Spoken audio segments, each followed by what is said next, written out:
आज हम लोग जैन धर्म के बारे में जानेंगे। इससे पहले की वीडियो में हम लोगों ने बौद्ध धर्म के बारे में जाना। बौद्ध धर्म और जैन धर्म, इन दोनों धर्मों का उदय बिहार की भूमि पर हुआ और ये दोनों आपके परीक्षा के दृष्टिकोण से बहुत इंपॉर्टेंट है। आप इसको जरूर देखें और इसको याद रखें।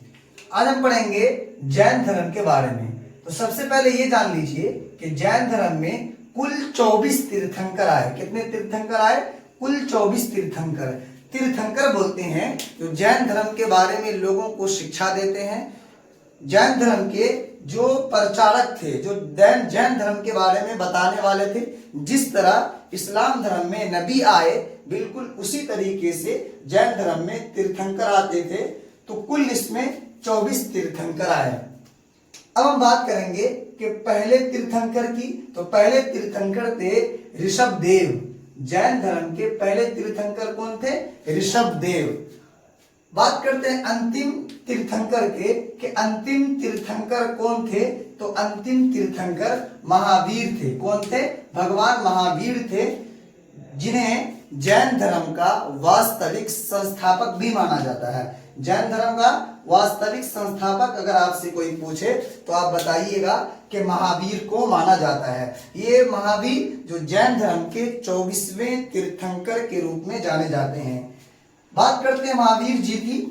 तो इनका जन्म स्थान वैशाली जिला में हुआ और वैशाली जिले के कुंडग्राम में हुआ। कहाँ हुआ? कुंडग्राम में। इनके बचपन का जो नाम था वर्धमान। महावीर के बचपन का नाम क्या था? वर्धमान था। याद रखिएगा। इसी तरीके से इनके पिता का नाम था सिद्धार्थ। इनके पिता का नाम क्या था? सिद्धार्थ। हमने बौद्ध धर्म में देखा कि महात्मा बुद्ध के बचपन का नाम था सिद्धार्थ। यहाँ सिद्धार्थ जैन धर्म के वास्तविक संस्थापक महावीर, उनके पिता का नाम क्या है? सिद्धार्थ है। माता का नाम त्रिशला। माता का नाम क्या है? त्रिशला।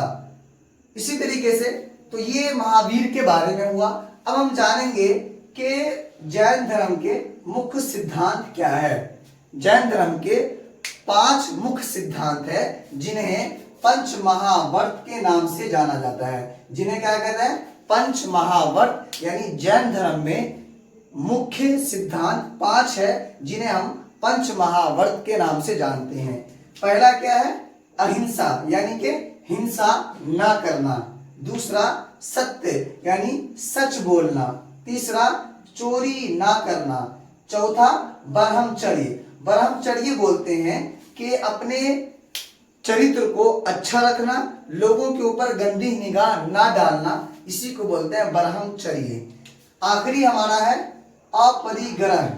लास्ट है 5वां अपरिग्रह। अपरिग्रह का मतलब कि आप अपने धन, अपने संपत्ति को जमा करके ना रखे, ना रखना ही ये ना रखना। ये 5 सिद्धांत है, जिसे पंच महावर्त के नाम से जाना जाता है। इसी तरीके से 3 और बातें हैं, जिसे त्रिरत्न के नाम से जाना जाता है, जिनमें सबसे पहला क्या है? सम्यक दर्शन। पहला क्या है? सम्यक दर्शन, यानी हमेशा सच्चाई को पकड़े रहना।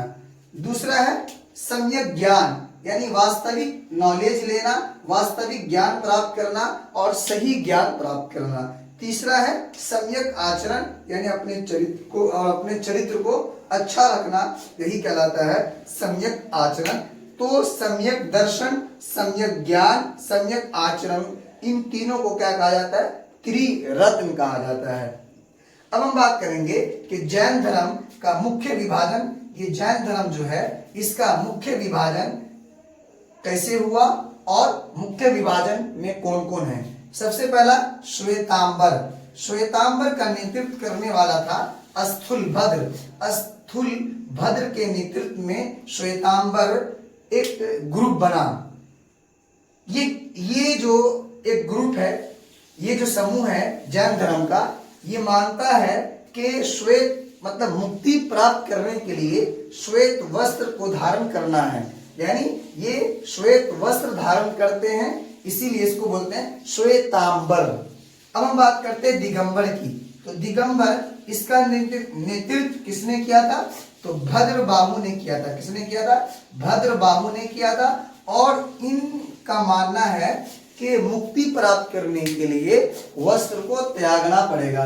यानी ये जो है दिगंबर, ये वस्त्र को त्यागने के बारे में कहता है, और श्वेतांबर ये कहता है कि श्वेत वस्त्र को आपको धारण करना पड़ेगा अगर आप मुक्ति चाहते हैं तो ये जैन धर्म के बारे में हुआ। इसको आप अच्छे से याद रखें, ये आपके परीक्षा के दृष्टिकोण से बहुत इंपॉर्टेंट है।